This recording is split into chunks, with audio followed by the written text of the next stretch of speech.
Hello guys, welcome to my channel.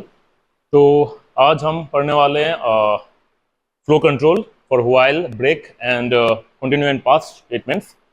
देखते हैं इसके बारे में क्या चीज़ है। तो first will go with the while loop.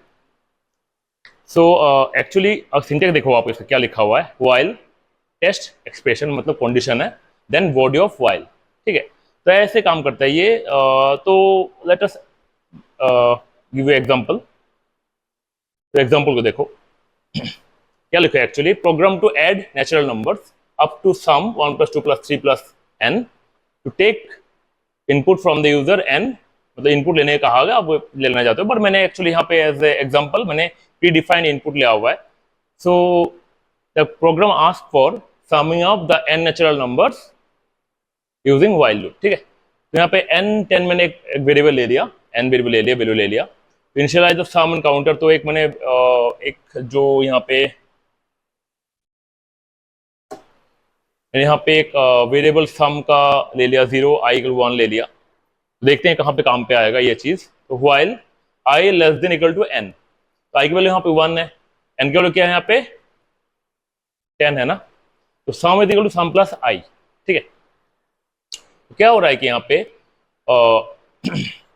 तो इनिशियली यहाँ पे आपका सम जो है ये क्या था, ये इनिशियली वैल्यू वैल्यू 0 है ना, इट इज 0 आ गया।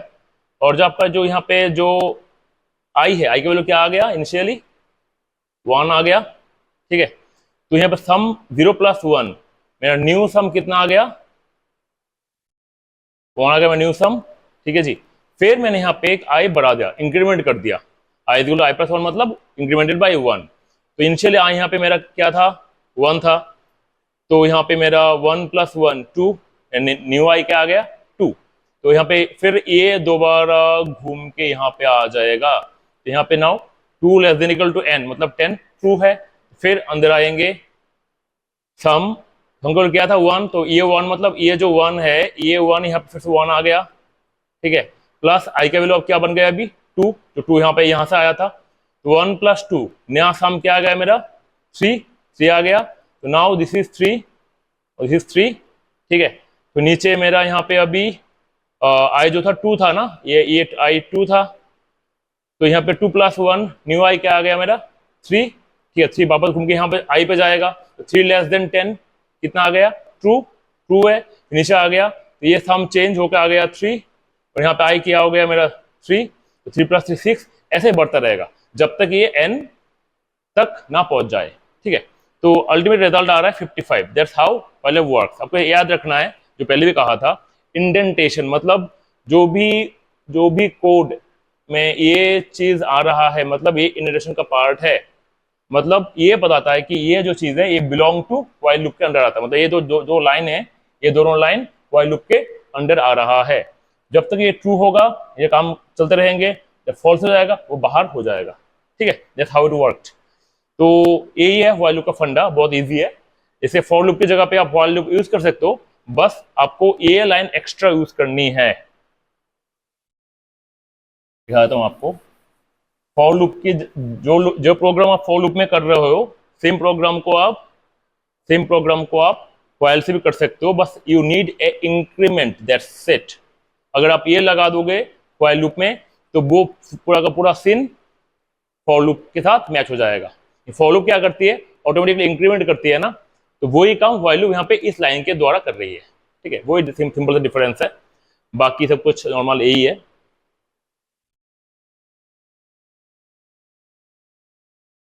फिर आते हम Python while loop with else. मतलब पाइथन का ये एक लौता प्रोग्रामिंग लैंग्वेज जहाँ पे व्हाइल के साथ आप एल्स यूज कर सकते हो। नॉर्मली C++ प्रोग्रामिंग में आपने देखा होगा, जावा में अगर किया होगा आपने देखा होगा, else always use with the if only. But Python एक लौता प्रोग्रामिंग लैंग्वेज है जहाँ पे आपका एल्स व्हाइल के साथ यूज हो सकता है। देखो कैसे कर रहे हैं। तो एक्चुअली ये exam to illustrate the use of else statement, actually हम ये चेक कर रहे हैं कि भाई ये काउंटर लगा के हम देख रहे हैं, इसको यूज कर रहे हैं। तो पहले अब देख लेते हैं, बाद समझ आ जाएगा क्या कर रहे हैं। एक काउंटर में लगा दिया 0, तो चेक कर रहा हूं कि जब तक ये 3 से कम हो जाएगा काउंटर, वो इनसाइड लूप आएगा। जो 3 से बाहर हो जाएगा तो वो इनसाइड एल्स आएगा। ठीक है, तो पहले जो यहाँ 0 आ गया, 0 लेस देन 3 ट्रू है ना, तो प्रिंट इनसाइड लूप पहले आ गया। फिर counter equal to counter plus 1, एक ऑटोमेटिक बढ़ गया, जाके घूम के ये यहाँ पे आ गया, ठीक है। तो अभी 1 हो गया, तो 1 लेस देन 3 ट्रू है अगेन, फिर ये फिर से आ जाएगा इनसाइड लूप, तो ये आ गया। तो फिर ये 1 से बढ़कर 2 हो गया, 2 फिर वापस घूम के यहाँ पे जाएगा, 2 लेस देन 3 ट्रू, फिर से इनसाइड लूप आ गया, ठीक है। तो फिर आ गया 3, बढ़कर 3 हो गया ना, 3 लेस देन 3 फॉल्स है, तो ये एल्स में चला जाएगा, inside else. That's how it works, ठीक है। तो ये सिंपल सा फंडा है, बस बाकी आपने फंडा देखने हैं अभी, बाकी आपने इसको बड़े प्रोग्राम में यूज कर सकते हो आराम से, ठीक है। अभी देख लेते हैं दो इंपॉर्टेंट और एक्चुअली 3 इंपॉर्टेंट और पार्ट्स है, ब्रेक, कंटिन्यू एंड पास। देख लेते हैं ब्रेक क्या चीज है। अपने पहले भी एग्जांपल देखा था, जो पहले एग्जांपल देखा था ब्रेक मतलब जहां पे ब्रेक लिखी होगी वहां से वो लूप एग्जिट हो जाएगा, ठीक है। वही है, the break statement terminates the loop containing it, control of the program flows to the statement immediately after the body of the loop, automatically वो बाहर हो जाता है। तो मतलब ये ऐसा होता है, आप देखो ब्रेक सिंपल वर्ड्स है, एक एंटर लूप में दे रहे हो, एक कंडीशन है, तो अगर वो ट्रू होता है तो ब्रेक आ जाता है, तो फिर क्या होगा, वो रिमेनिंग बॉडी, मतलब देखो आप इसको ऐसे समझो, एक कंडीशन आ गया, ठीक है जी, पहले लूप के अंदर कंडीशन आ गया, अगर फॉल्स है, अगर वो फॉल्स होता है तो डायरेक्टली एग्जिट कर जाएगा, अगर ट्रू होता है तो अंदर गया, ब्रेक मिल गया तो क्या होगा, तो ये ब्रेक मिल गया तो ये डायरेक्ट वो लूप से बाहर हो जाएगा, लूप से बाहर हो जाएगा। अगर ये ब्रेक अगर है, अगर मतलब अगर ब्रेक नहीं है, अगर ब्रेक नहीं है तो वापस वो घूम के कंडीशन में आएगा, अगर ब्रेक है तो डायरेक्टली वो एग्जिट हो जाएगा, ठीक है। और इसको थोड़ा फिर से समझते हैं कि इसको समझते हैं अभी कंडीशन को। अगर मेरे पास अब अगर लगा लो पहले मैंने एक लूप में गया, कंडीशन मिला, कंडीशन फॉल्स होता है तो डायरेक्टली वो एग्जिट हो गया, अगर वो ट्रू होता है तो अगर उसको ब्रेक मिलता है तो फिर से वो एग्जिट हो जाएगा, अगर ब्रेक नहीं मिलता है तो ये दोबारा घूम के लूप में आ जाएगा। दैट्स हाउ इट वर्क्ड, ठीक है जी। अब इसे एग्जांपल देख लेते हैं छोटा सा।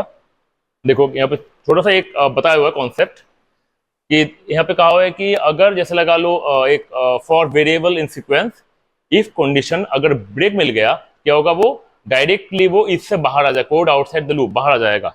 सेम व्हाइल के साथ भी है, अगर व्हाइल एक कंडीशन है, इफ के अंदर का ब्रेक है, अगर ये ट्रू हो जाती है, साथ में ये भी अगर ट्रू हो जाती है तो ब्रेक में आएगा, तो वो डायरेक्टली लूप से बाहर आ जाएगा, ये भी डायरेक्टली लूप से बाहर आ जाएगा। और अगर फॉल्स होता है तो ब्रेक के अंदर आने का चांस नहीं है ना, तो वो बाहर ही रहेगा, मतलब अंदर ही रहेगा। वो ट्रू होता तभी ब्रेक मिलता है तो ये बाहर आ जाएगा, याद रखना है। इफ में अगर ट्रू के बाद ब्रेक मिलता है तो वो लूप से डायरेक्टली, मतलब लूप में इफ फॉर सभी से बाहर आ जाएगा। इसका भी सेम व्हाइल में भी अगर इफ को कंडीशन को ट्रू करने के बाद ब्रेक मिलता है तो ये इफ व्हाइल सबसे डायरेक्टली बाहर आ जाएगा, वो है ब्रेक, ठीक है। इसका एग्जांपल देख लेते हैं, एक छोटा सा एग्जांपल देखो, छोटा सा एग्जांपल है फॉर वेल इन स्ट्रिंग, ठीक है। फॉर वेल इन स्ट्रिंग क्या लिखा हुआ है, if val double equal to i, ठीक है। स्ट्रिंग मतलब एक सीक्वेंस है, स्ट्रिंग सीक्वेंस है, एक वर्ड है, ऐसा लगा वर्ड ही है ये। If val double equal to i मतलब अगर जो भी वैल्यू है यहाँ पे, मतलब वैल्यू मतलब ये वेल मतलब क्या है, ये वेल स्टार्टिंग होगा एस से, है ना, फिर टी, फिर आई, फिर आर, फिर आई एन जी, ऐसे जाएगा ना वेल का वैल्यू। फर्स्ट वेल का वैल्यू यहाँ पे एस आएगा, फर्स्ट एस आएगा, तो अगर एस आई के बराबर है तो ब्रेक हो जाएगा, ठीक है। अगर नहीं है तो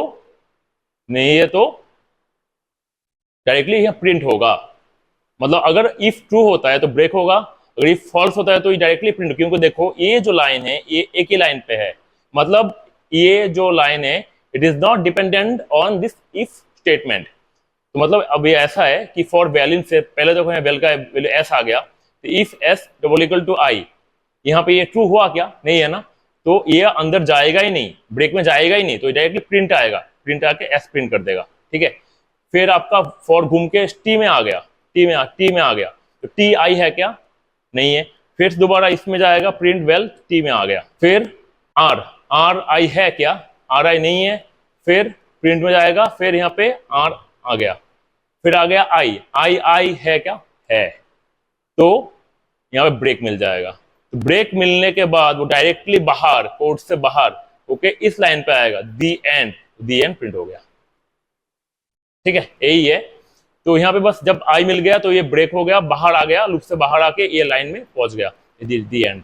ये आसान सा फंडा है इसका। ठीक है, मेरे ख्याल से पता लग गया होगा आपको। तो अभी हम देखते हैं और एक कीवर्ड, इसको कहते हैं हम कंटिन्यू स्टेटमेंट। ठीक है, कंटिन्यू में क्या होता है, continue statement is used to skip the rest of the code inside a loop for the current iteration only. जैसे लगा लो यहाँ पे एक, आप देख लो यहाँ पे एक लूप है, कंडीशन मिला, ठीक है जी।